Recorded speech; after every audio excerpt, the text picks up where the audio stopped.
What a beautiful, heartbreaking, and necessary visitation of our country's past and present. We are so grateful for this incredible work, the True Justice film. Thank you to participants for joining us for this collective viewing. And with pleasure, I will introduce our next session in our panel discussion with the True Justice filmmakers. Elise Frenchman, Queens, New York, is a documentary filmmaker based in Brooklyn, New York. Elyse is currently a co-producer with Kuhn Hart Films, where she worked on True Justice, Bryan Stevenson's Fight for Equality, King in the Wilderness, which chronicles the last 3 years of Dr. King's life, and a soon-to-be-announced documentary focused on history and politics, premiering October 2020 on HBO. Elyse is thrilled and honored to be a part of the Restorative Justice Conference. Matthew Henderson of New York City has over 10 years of experience in the world of film and television. This industry has allowed him to visualize stories that engage the heart, mind, and soul in 6 of the world's 7 continents. Few people have the opportunity to work in a career that they're sincerely passionate about. Matthew counts himself as a part of those privileged few. Moderating this discussion, we have Charles Barjon, artist and activist advancing restorative justice in the undergraduate community. You may have seen him earlier today.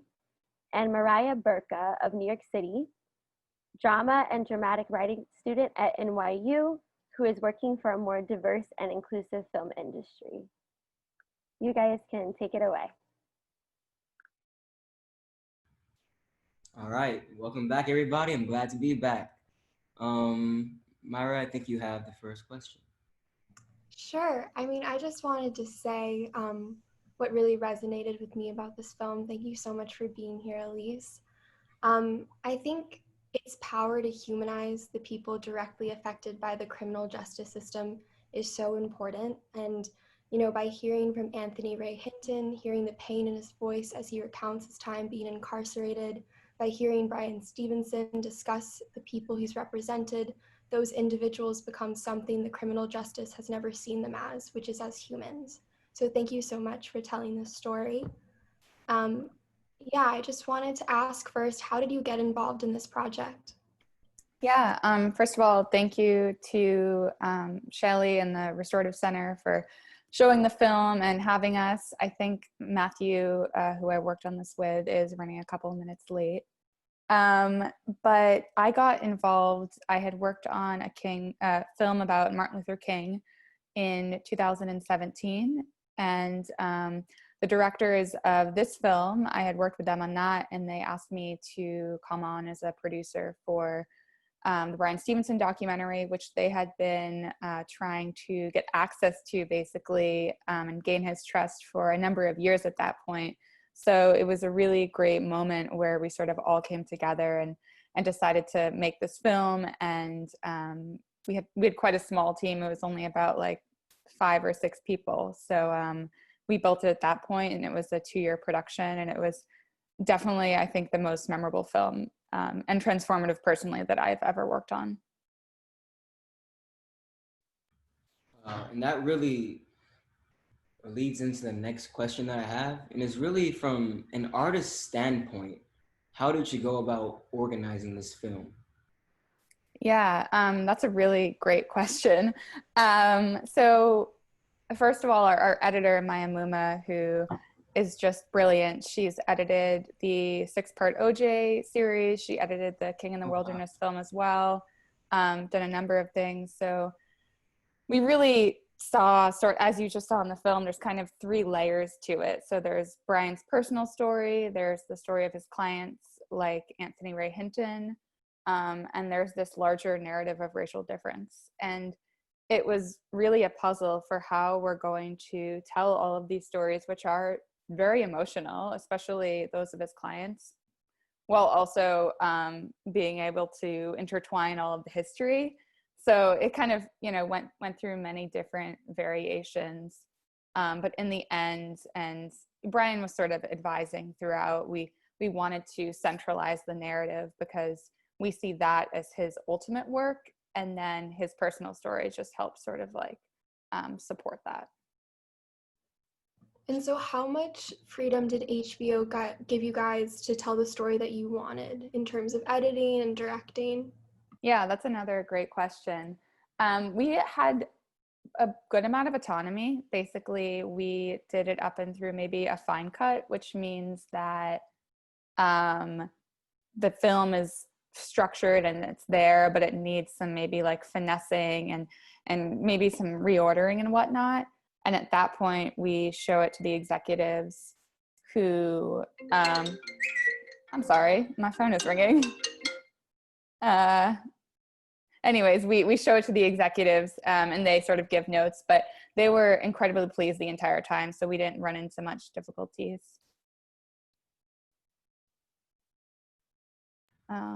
And then I think Matthew is having trouble logging on. He just texted me if someone wants to re-forward him the Zoom link and he can join.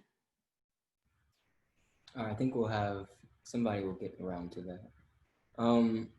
Just to move on, to continue on, what do you think it really took, not only Bryan Stevenson, but yourself to begin this quest? And what is that passion or fire that drives you to continue to do these films and this film itself? Yeah. I mean, I sort of had always been interested or passionate about criminal justice. I know many people who are incarcerated or formerly incarcerated, and I do volunteer work with people in prison, helping prepare them for parole hearings. So I guess this film was kind of like, I don't know where it came from, but it was something that I definitely felt an attachment with. And Bryan, I'd heard his TED Talk in 2012, and I was severely moved by it. And I just think he has this saying, each of us is more than the worst thing we've ever done. And it's kind of like my favorite thing that he says. And it's just so simple. Yeah, it's just about the idea of redemption and saying, look, you may have, like he says it at the end of the film, you may be a slaver, but doesn't mean we're all slavers. You may be, all of these terrible things you may have done, but it doesn't mean that you can't be defined by your worst act. And I think meeting people through my own volunteer work and just really getting to know folks, you start to like recognize their humanity. And that's sort of that's the central of Bryan's work. Like, let's look at what people have done, but everybody has the capacity for redemption and everybody is a human. So we need to treat them as such and help in how we can. And that for me was a really just like different shift in how to see the world and how to view people. Great. And then also I want to remind everybody that you can ask questions within the Q&A area of the panel. And then also welcome Matthew. If you want to hear a quick introduction. Sure, thank you. I apologize for my lateness. Today was a bit of a day. It started in San Francisco, so I'm just home and settling in. So my name is Matthew Henderson. I am currently a producer with Coonheart Films, but for the Bryan Stevenson film, it was actually my first film working with Coonheart Films and Elise Frenchman. And on that film, we were both associate producers. And as I imagine that at this point, you've all seen the film, I'm sure you can imagine working on a film like this was an amazing experience. I mean, every moment of it. So I feel really blessed and privileged to be able to have been a part of such an amazing production and to have worked with Elyse and the rest of the film team that helped to create True Justice. So that's great. And I hope I don't take up too much time. I just want to circle back a little bit and just kind of form a general question that we've asked Elyse already, which is pretty much from being an artist yourself, being a filmmaker, how did you go about organizing this documentary? What is the passion that kind of sustained you throughout making the film? And then just what is the genesis of how you got involved in it? Sure. I'll start with your last question, how I became involved with the film. Previous to my employment at Coonheart Films, I was actually a freelancer in the film and television industry for about 10 years. I worked as a camera assistant and a camera operator on multiple projects in multiple genres, documentary, music videos, TV shows, movies, all that good stuff. Towards the end of my freelancing career, I started to work with the Cunard Films.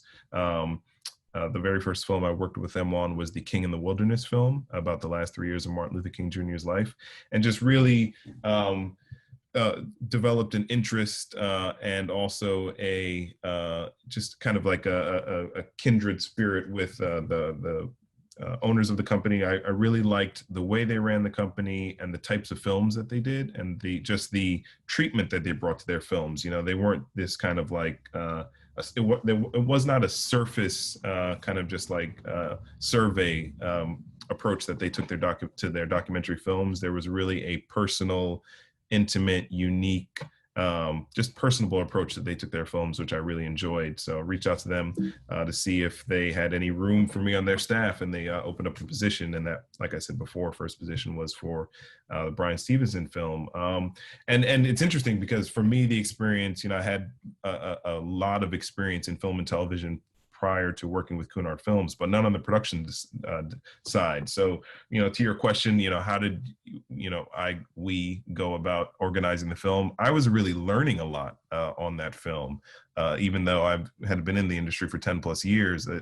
You know, I had only worked in the actual production of a film. I had never brought a film from development all the way through to post-production. So I really relied heavily on Elyse and the rest of the team who had worked with Cunards before on previous films, and also in other at other production companies. So I was pretty much learning how to make a documentary film from the beginning. So for me, it was, you know, it was an uphill battle, I guess, if I can use that term, but it's such an amazing creative staff around us that they made the experience really great for me. And then I think your last question is, you know, how did I, you know, just keep the passion going to continue going on the project? It was easy because for me, the passion came from just the people that we were interacting with. I mean, Bryan Stevenson, his staff, Mr. Anthony Hinton, Ray Hinton. I mean, you cannot be in the presence of individuals like that with the life experience, with the heart that they have for the work that they do, and not be inspired yourself. So, you know, just, you know, the interactions, you know, the many trips that Elyse and I took down to Montgomery, Alabama and Birmingham, just, you know, throughout the course of filming for this project, you know, you really are just re-energized every time you come in contact with with these subjects, and who these subjects became, you know, our friends and essentially our family over the course of the year plus of production for the film. So yeah, you know, it's tough subject matter to continue to go, you know, continue to work in and out, you know, but I think just for me, the passion was, you know, came from the people. That's amazing. Going back to what Elise said right when you joined on, she discussed Bryan Stevenson's quote about how we're more than the worst that we've done. And I feel like that kind of goes hand in hand with this idea of truth and reconciliation. Earlier today, Charles was on a panel discussing truth and reckoning. So I was wondering your thoughts on both of those terms and how the idea of truth and reconciliation plays into documentary filmmaking. Wow, that's a great question. Another one. You guys are just killing it with the questions. I mean, how truth and reconciliation plays into documentary filmmaking. I think I'm sort of thinking on the fly right now, but I guess there's a real power in storytelling. And I sort of like peeked into some of the other panels earlier and I heard that used a lot. But I think it helps answer this question in that when you're telling a story like this, you're inevitably, the act of making the film is a truth-telling process. And that's something that we discussed as a group, that this could be used as something to help people confront a truth that they may otherwise wouldn't have confronted before. And then from there, you can move forward into the reconciliation process. But Bryan also says, like, you first have to have the truth. It's sequential, truth and then reconciliation. So I guess the filmmaking itself, I would see as part of the truth-telling process. And then from there, with sort of like armored with new knowledge, you can try to rebuild and reconcile. And then in terms of reckoning, I might be wrong on this, but I mean, I guess I see that reckoning, I feel like, is almost similar to confronting truth, because it's reckoning with the reality in front of you, or reckoning with your history. So I guess, you know, we hoped that this film would part and parcel help with that process as well. I'm sure Matt has other things to add to that too. Not too much. No, I think you did an amazing job with that. I mean, I'll, you know, the idea of truth and reckoning is interesting, because, you know, they're pretty much I think, I can't speak for every documentary filmmaker, but I think for most, like, our passion is to, as Elyse was saying, make the truth be known through this beautiful art of cinema. And I think it's, you know, we would desire that, you know, one of the things that we spoke about as a team is like, you know, what do we want people to walk away from this film feeling, understanding, knowing better, or, you know, whatever. And it's not always going to be the case. You know, what you desire people to walk away from the film with isn't often in everyone's experience. So the idea of truth and reckoning, you know, like, we would want people to walk away from this film confronted by this history of racial injustice, you know, the systemic history of racial injustice, and want to do something different about it. But everyone's not going to have that aha moment, you know. For some, it may come later down the line. There may be additional steps and conversations that have to happen for that moment of reckoning to actually manifest. But like Elyse said, like, this is a tool of truth telling, this film, you know. So this is just one of the many avenues that leads the process of reconciliation and reckoning. So yeah, to jump in there, I think what I'm hearing is it's kind of like it should be truth, reckoning, and then reconciliation. Like, all three need to be paired together to eventually get the end result that we all want and strive for in our work. yeah, I feel like I feel like you can continue to string words into that sequence. Like, you know, I feel like in order to go from truth into reconciliation and or reckoning, there also has to be, you also have to allow yourself to be vulnerable. You have to be empathetic, you know, because without those if you don't arm yourselves with those tools also, I think it's you could potentially miss the mark, you know, or just not get it at all, you know. I feel like if you can't put yourself in someone else's shoes, and you might not be able to do it physically, but if you can change your mindset to see what Anthony Ray Hinton went through, to try to feel like what he went through, you know, for those almost 30 years that he was incarcerated, you know, to understand to try to do better, to understand his experience. I think that's, you know, part of that sequence of truth, reconciliation, and reckoning as well. Right, and also, and I think, so we have a question from Maria J. And her question, in my opinion, flows right into this conversation.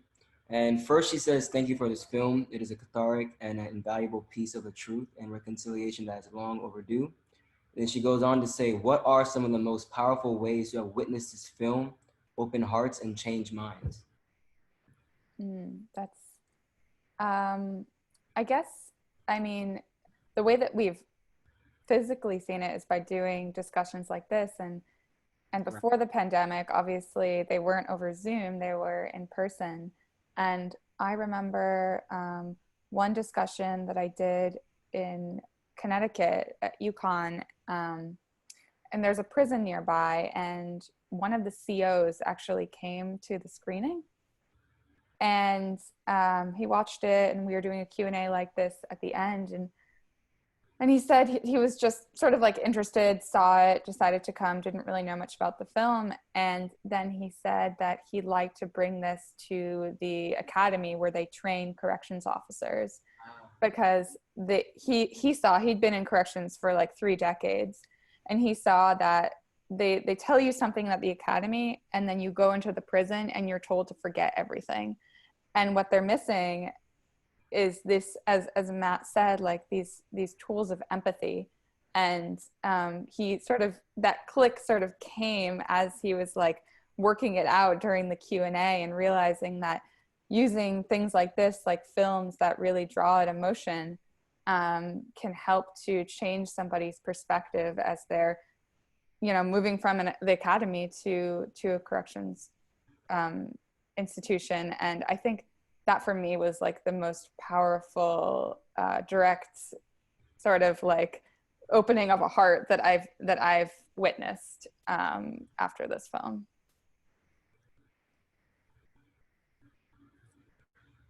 Have you witnessed any heart opening yourself, Matthew?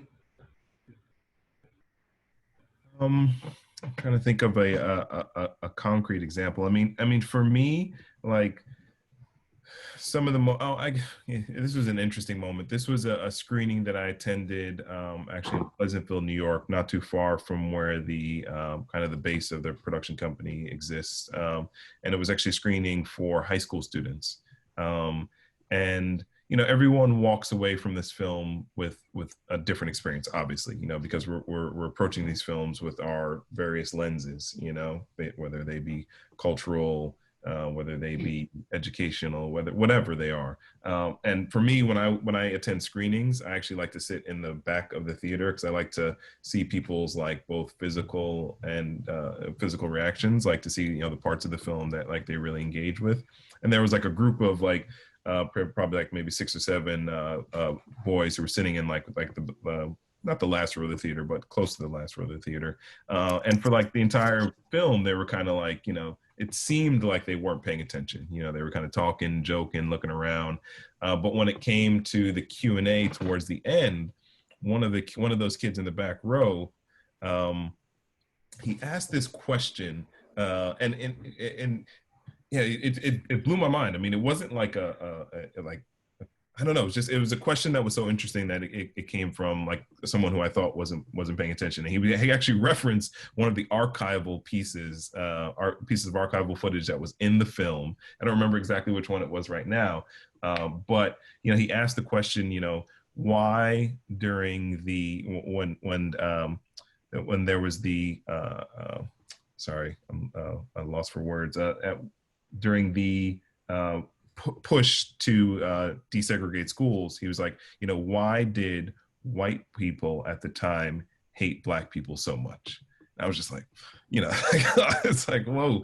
As a panelist, you know, it's like when you're doing Q&As and stuff like that, you know, it's like, and I think that was the last question of the evening too. And it's like one of those things where it's like, that was a moment where, you know, he was confronted with this history that maybe he hadn't been before. You know, and it was so visceral. It was right there on the screen where, you know, there was this archival footage. I think of like kids who were trying to enter a school, and you know, the droves of white families, both young kids, mothers, fathers, you know, just, you know, screaming these racial slurs at these kids. And it was a moment that he connected, probably because it was recognizable in what had been going on throughout the course of the media, throughout the course of the last few years, with everything that we've been witnessing during our lifetime.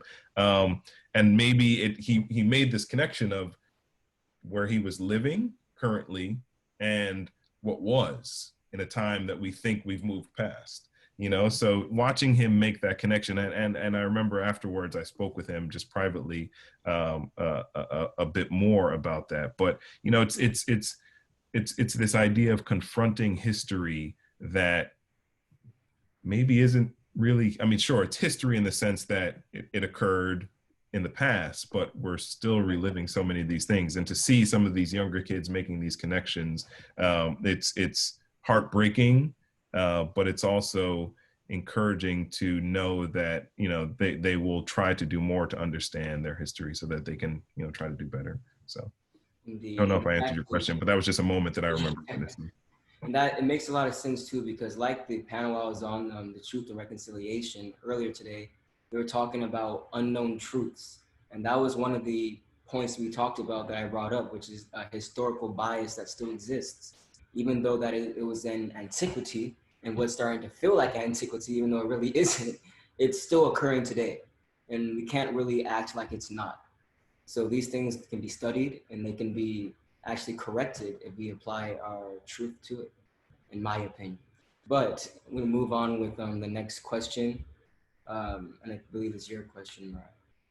Yeah, actually, I had a question that was very, that had to do with everything we were talking about, especially because this film came out originally in 2019, and obviously a lot has happened this year, specifically this past summer with the height of the BLM protests. And that kind of brought up a lot for me in terms of a lot of my friends and I have been contemplating this question of abolition. And it's very interesting watching this film because it appeared to me that Bryan Stevenson still believes in the criminal justice system. He just believes that change needs to occur within it rather than starting anew. So I was curious about how you guys have recontextualized the film post this summer. Yeah. I guess recontextualize. I mean, I think it's become even more so prescient. I'm not sure that we have like, I think it's just become everything that Bryan is saying. It was almost like this film was made leading up to this moment. And I think now a lot of the takeaways that you get from the film are taken away differently by somebody who didn't really recognize systemic racism before. And this narrative of racial difference that Bryan is explaining throughout the film is effectively like, it's the racism embedded within our institutions and how that was created, beginning with slavery and before with Native American genocide. And then there is this compounding effect over years that was subsequently built into every single one of our systems. And I guess personally, I did rewatch the film a couple of times since everything this summer. And I did kind of look at it in a different lens and recognize that Bryan's been beating the drum for this for years. And it almost felt to us like, okay, now finally people are listening in a way where he's been saying the same stories for like almost a decade and like trying to put out this message about how we need to, as Charles said earlier, correct this narrative.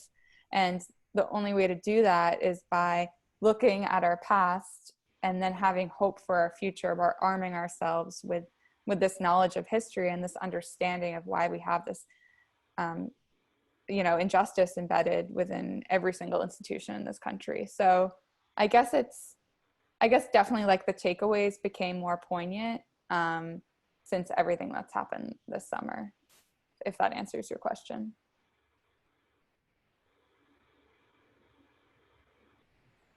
I think I'd love to. I'd like to add on to that, but I also want to leave space for if there are other questions so that we don't miss any. Go ahead, add on to it. Yeah, it's all okay. about conversation. There's nothing you can't say. This is cool. I want to make sure that people have time to voice some questions and opinions. But no, yeah, I think that it's so interesting because Bryan's message is, and I believe will be, evergreen for a long time in this country. I think that what he's saying, what he's been saying, for many, many years, I think is now, it's so much easier to see it now, obviously because of technology and kind of just the current cultural moment that we're in. We're looking for those injustices, those moments and instances of injustice. I think armed with this film, armed with Bryan's narrative, armed with a boldness to confront this narrative of racial difference, I think we as a society can do more and should do more. And I think this film it's a great conversation starter. Because these things, nothing that Bryan spoke about in the film, nothing that we've witnessed over the past several years are that's, it's not coffee table talk. You know, it's not easy conversations to just sit down and have with your friends.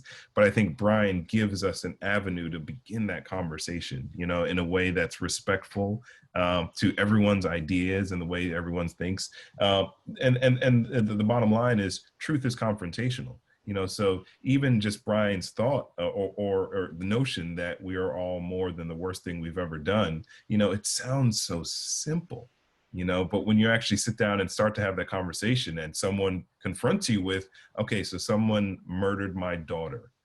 Do you believe that they are better than that act? You know, and if you sat down with Bryan Stevenson and had that conversation with him, the answer would be yes. You know, so I think that it's just such an amazing, the film is such an amazing tool to start or to continue this conversation. And I just really believe that in the moment that we're in, and even though it feels like it's obviously because there's just so much going on in our world right now that the conversation has cooled a bit, I think that there are instances like this that give me joy and like I'm so excited about because this tells me that the conversation is continuing, you know, and to see so many young faces having this conversation, that gives me hope for my 5-year-old and 3-year-old sons, that when they are of our age and, you know, older, like I kind of feel like there's the possibility that, you know, we'll begin to turn the ship. We'll begin to change and correct and confront the narrative, you know? So yeah, that was my little add on to that. Indeed. And it kind of flows into Charlotte Royer's question here in the Q&A. She says, or they say, like an industry workplace, the film documentary world has its own ethical, ghost, and complex questions around authorship, representation, and subjectivity. How do you integrate the values of your subject matter and/or restorative justice into your process? What are your views on creative authorship and experiences around the socioeconomic, race, and gender barriers in the film industry, documentary film? Yeah, that's a great question. Amazing question. Yeah, it really is. And it's something that we, again, are confronting more and more nowadays. I'm not sure how many of you are familiar with Geeta Gandabir and just the what happened with when the Tiger Woods film was announced. But it sparked conversations of authorship and continued the conversation of the lack of diversity and inclusion in our industry. And it's apparent. I think that, what do I think about that? I know that through the course of my, you know, almost 15 years in this industry, I have been confronted many times with the fact that it is predominantly a white industry. And predominantly these stories that are told are told from that lens. I think that there has been movement over the past few years to correct and change that. And not just for the sake of changing it for optics, but because there is something about there is something to the idea of like who has the power to tell your story. You know, I think in the instance of True Justice with Bryan Stevenson, there were several other production companies that had approached him to work on a documentary about him and his organization. There were, and I think for whatever reason, a lot of those collaborations did not work out. I think there was something of a trust and a belief that Cunard Films was the right company to tell the story. And I think what really helped and fostered that relationship is, you know, I think it was important to us, you know, this is a narrative that the story that we told in, or that we communicated in True Justice, you know, we were telling this narrative that Bryan, like Elyse said earlier, Bryan has been developing for years, you know, so there was really no reason for us to come and try to re-engineer his narrative. You know, he had laid out this history in front of us in this sweeping 7.5+ hours of interview footage or interviews that we conducted with him over the course of the film. And really, it was our job as filmmakers to kind of like follow those breadcrumbs, as opposed to try to put our stink on it just for, you know, the sake of like, oh, we are also auteurs and creative filmmakers, and, you know, we know how to do this. No, it's really about following what your subject is putting in front of you and following the story. So, you know, I think that's one of the ways that we try to remain true to Bryan's narrative, is to really just stick as closely as we can to it, and at times just kind of come alongside and elevate some of the points that he was making. But Elyse, I'll give you time to comment on that question too. Yeah, that's a great question. Thank you for it. It's something that, you know, I've, especially this summer, have thought about a lot. Obviously, I'm a white person. I worked on this film about the experience of Black Americans, and it's not, you know, necessarily my story to tell. And I definitely had even though I'm incredibly passionate about these issues, I definitely had sort of retrospectively looked back personally at how my own perspective is, you know, maybe affecting things and whatnot. And I remember as I was thinking about this past summer, I thought back on a conversation that Matt and I had like a year before. And we were looking, and I've said this before in a discussion, I know, we were looking at this book of lynching photos because our editor had asked us to pick out a variety of photos that would illustrate sort of that section of the film. And Matt had the book. It's this famous book. And he called me into his office. He goes, "Can you look at this photo? I can't get over it. It is so striking to me. I don't know why." And I look at the photo, and it's horrendous. But I also find every single one of those photos horrendous. So I wasn't affected by it differently. And it was a photo of two young Black men, and they were naked, and their bare butts were facing the camera.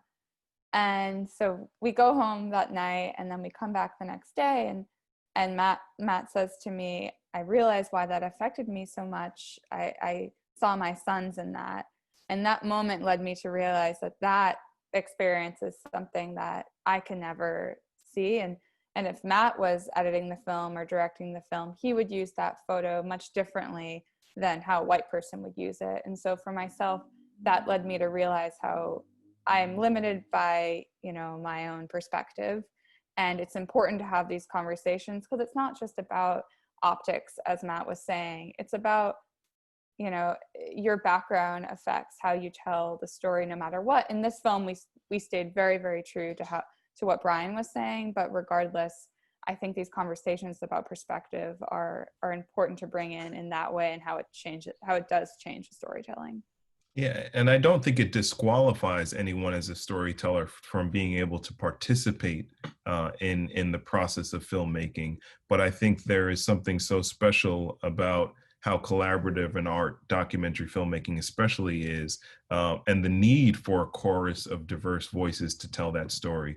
For instance, we're currently working on a film about Gordon Parks, who is an amazing photographer, filmmaker, musician, and just an amazing amazing pillar for the African American artistic community. And we were watching one of the rough cuts for that film, and the editor included a video of George Floyd's, the cop who had his knee on George Floyd's neck.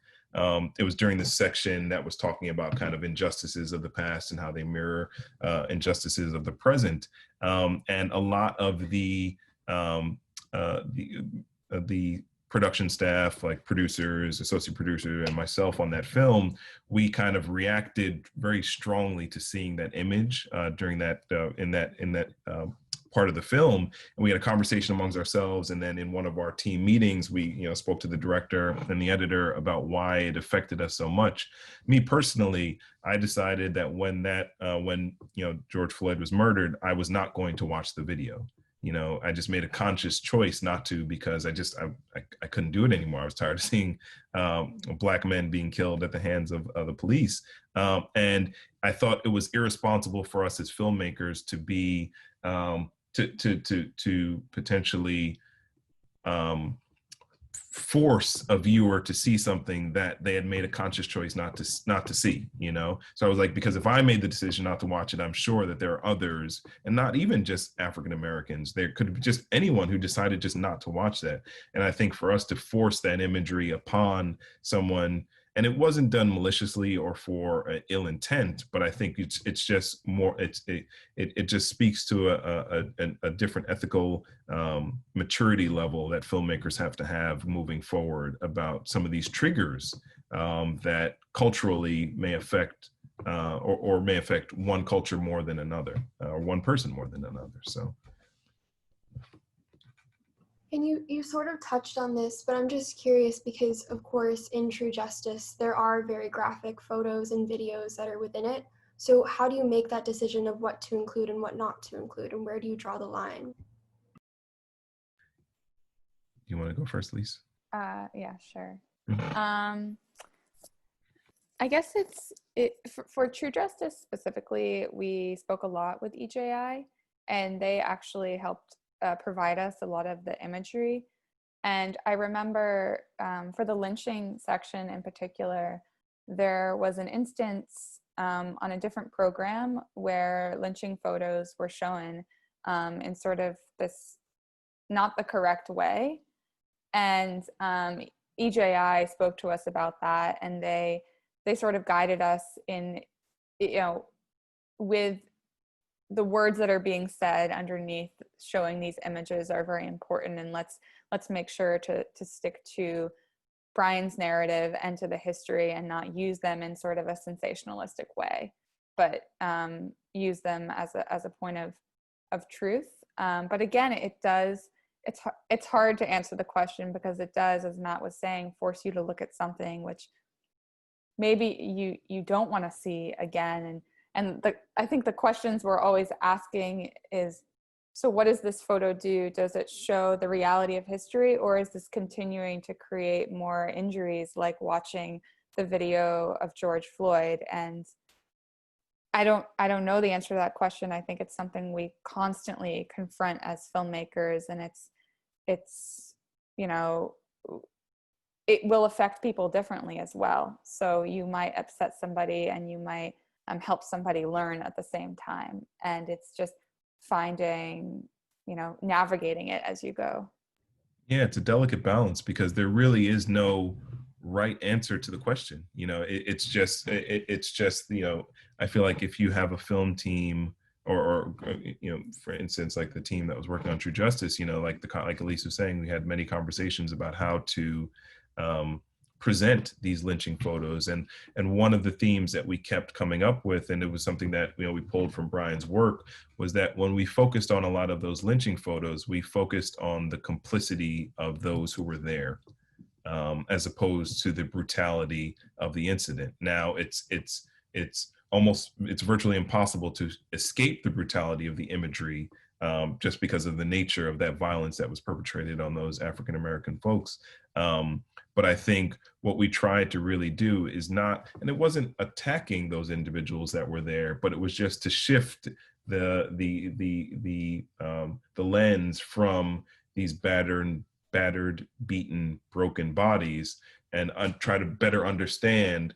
Okay, let's, you know, we understand that there's an individual in this photo that's been lynched, but let's understand why there are 50, 10, 50, 100, thousands of people surrounding this body, you know? So I think that's the approach that we attempted to take with True Justice. Now, is it going to be seen like that by all people? No, probably not, you know? But I think that was that was what we at least desired to do at that moment. And like, for instance, like going back to the example that I was speaking about with George Floyd, I think what we decided to use instead of seeing that image of the officer's knee on George Floyd's neck, we decided to, because of the voiceover and that was under that bite, we decided to instead show a modern day protest, people marching in the streets as they were talking about George Floyd's death. So instead of focusing on the horrific incident, we focused on the power of the people coming together to try to affect change over that incident. So yeah, it's will we all as filmmakers always make the right choice in those moments? It may seem at the time to be correct to us, but I think that's the beautiful thing about the art, is that it is confrontational, and what you think is right in a moment, 10 years later, you may look back at that and be like, we didn't do that right, so it's tough, That also feeds back. We were having a conversation earlier about how perspective really changes lots of things. And we cited a poem where it said, perspective changes sight the same way sunglasses alters our light. And what you just said really reminded me of that point we discussed earlier. And also, we tend to, in history, we talk about why things happen, or we tend to describe scenes in history throughout, like such as lynching or segregation, civil rights era, but we never really think about how. How is it this group of people were able to just surround a victim like this and treat it culturally, almost as if it's a holiday? So I think this ties into my question of culture. In the film, we discussed how there was a war between North and South about the narrative war. Do you think this narrative war has translated into a cultural standpoint? And if so, what is that?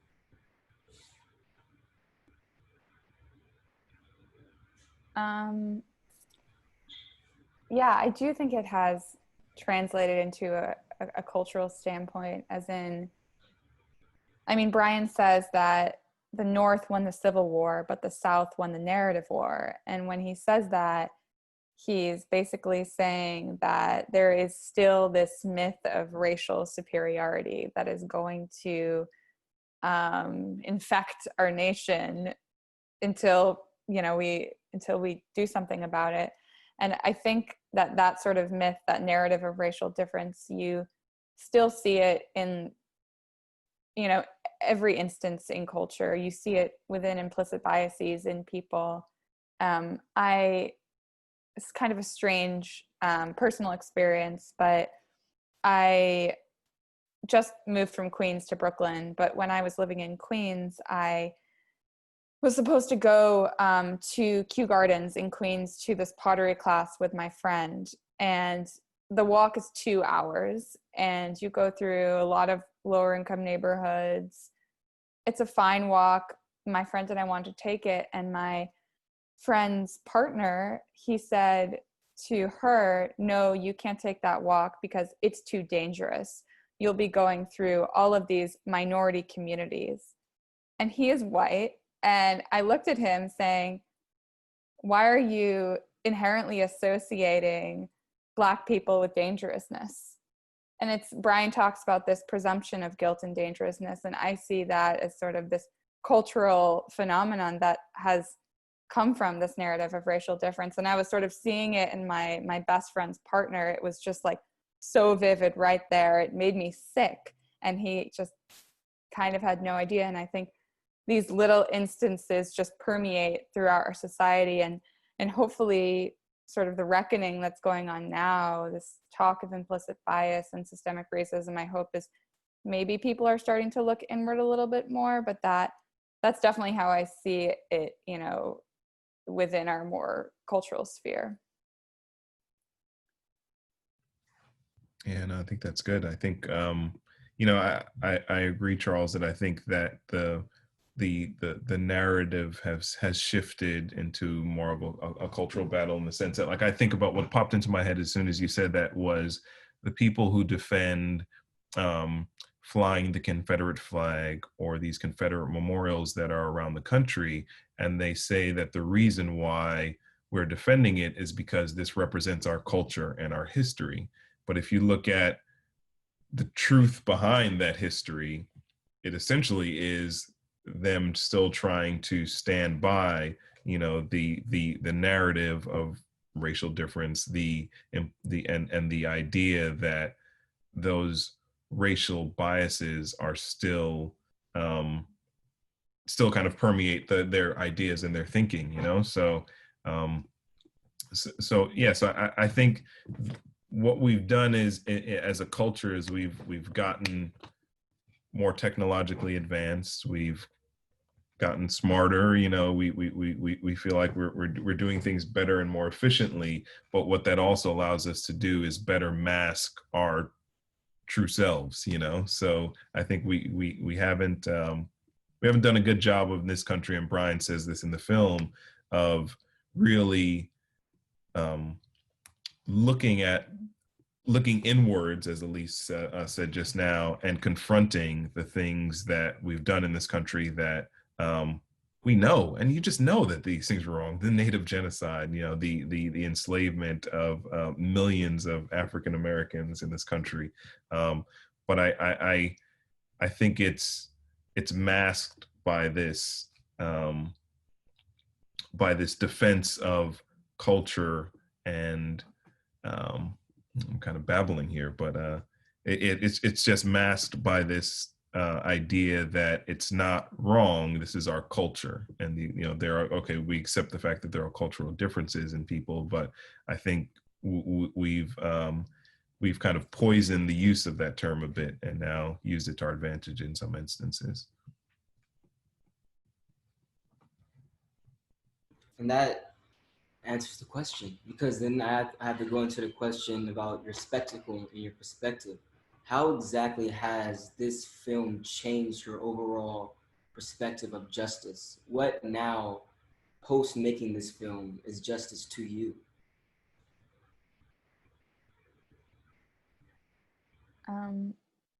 I think for me, very simply, it's just treating everybody as a human.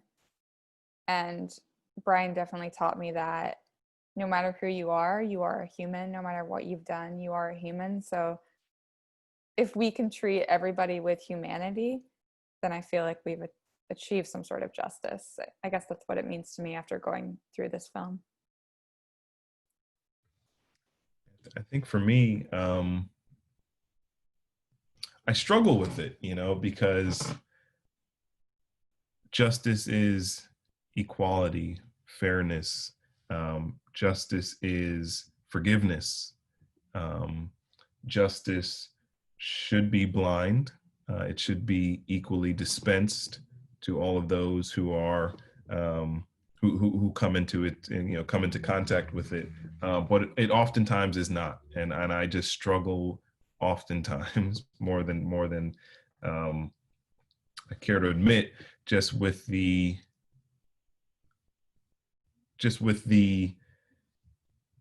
I don't know, just with where we are as a country and what we have to do to continue to press forward to see that equality and fairness. And it doesn't, if I can be honest, it fatigues me a little bit. But also I have the privilege of being able to look into the eyes of two little kids that I love, my two boys.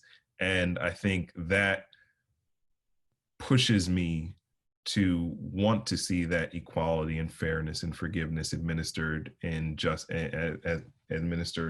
the realm of criminal justice in this country. So I think for me, it will force me, even when I'm tired after flying from San Francisco to New York today and having to go get a COVID test and all this stuff, to take the time to have these conversations, so that more people can, because it's not about, like, I don't think we made this film with the express desire to change anybody's mind. We just wanted to put new information in front of them so that they can make a decision one way or the other, So I think that for me, has my view of justice changed as a result of making this film? I think it has. I think I think Bryan is really, one of the beautiful things about Bryan is just, he is has such strong faith in humans and people and the justice system, and it's really just made me want to do more, want to try to work as hard as he does, in the sphere and in the sphere of influence that I have, So Again, I never know if I'm actually answering the question as opposed to just kind of talking, but that's what these conversations are, you know, it's just us talking. And I think it's in the not trying to be politically correct and proper in all these conversations when you allow yourself to be vulnerable and you just kind of speak from your heart. So for me, that's kind of like, that's what's changed for me, I guess, in the realm of justice. You know, I think for me, justice is like, let's continue to have these conversations so that we can actually see something change, see something new, see something beautiful, as Bryan would say. Right, it's like this is active justice, is what I got from that almost. Like this now is justice in a way, because through our conversations, we're already correcting certain mistakes that might have occurred. And what you guys both said actually ties into a question Nicholas has, and actually probably answers Nicholas's question. They say Bryan Stevenson said he felt like anyone who interacts with these systems becomes broken, including himself, and that told him he could stop. How do you embrace brokenness in your work? Yeah, that was something that Elyse and I spent many a conversation in my office, in her office, talking about this conversation or talking about this idea of brokenness. And it's something that I think Elyse and I are comfortable with saying that we don't think we quite handle it as well as we could in the film, but it's such an ever evolving concept and idea, you know, because I remember because I was operating one of the cameras during the interviews, and I remember the moment when Bryan said that I am broken too. And I remember looking out from behind the camera like, Bryan Stevenson, like you've got it together, you've got it all figured out. But like, you know, what he was, and I don't know, but what he was saying in that instance is if we all realize, and this is what I think he's saying in that moment, because only Bryan Stevenson can tell you what he's saying in that moment. But what I think he's saying in that moment is that if we all actually come to terms with the fact that we don't all have it together. You know, we're still a work in progress. There are we all have our own implicit biases that we carry with us on a daily basis. But if we are strong enough to admit our weaknesses as individuals, as a culture, as a country, and as a world, that allows us, it places us in this place of in this space of vulnerability, so that we can actually, with our fallen selves, with our individual brokenness and trials and tribulations, whatever, it allows us, it at least creates a commonality, a point of connection where we can open up to each other and start that conversation. So yeah, that idea of brokenness, it kicked our tail throughout the course of the film. But Elyse, I'll let you jump in there. Yeah, definitely. Matt and I would have these strange conversations trying to dissect what Bryan meant by broken. And we always came away with something different. But something Matt just said, you know, one of the other things that Bryan talks a lot about is just this idea of apology, and the same idea of as being vulnerable, and how important just saying I'm sorry is.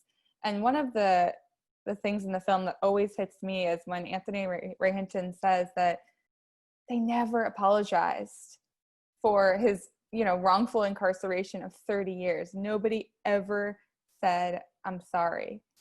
And it just hit me so hard that those people couldn't recognize their own brokenness too. Like it was showing weakness.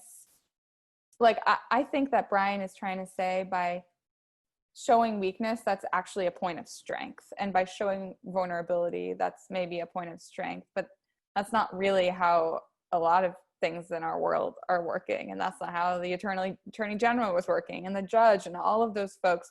They were like, no, we don't want to admit that we made a mistake, because that's going to look like we're weak. But if they just said I'm sorry and used apology, that would have actually been stronger in my perspective.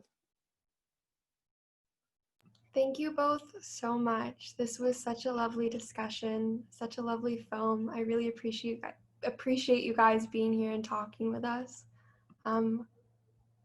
Angel. I think our next section of the day is our closing. Very exciting.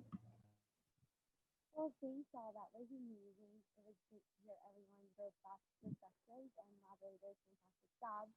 Filmmakers, thank you for gracing us with your time and your presence. I can't hear you, Angela. I'm sorry. Can you hear me now? It's kind of muffled. Is it me, you guys, or? Oh, okay. No.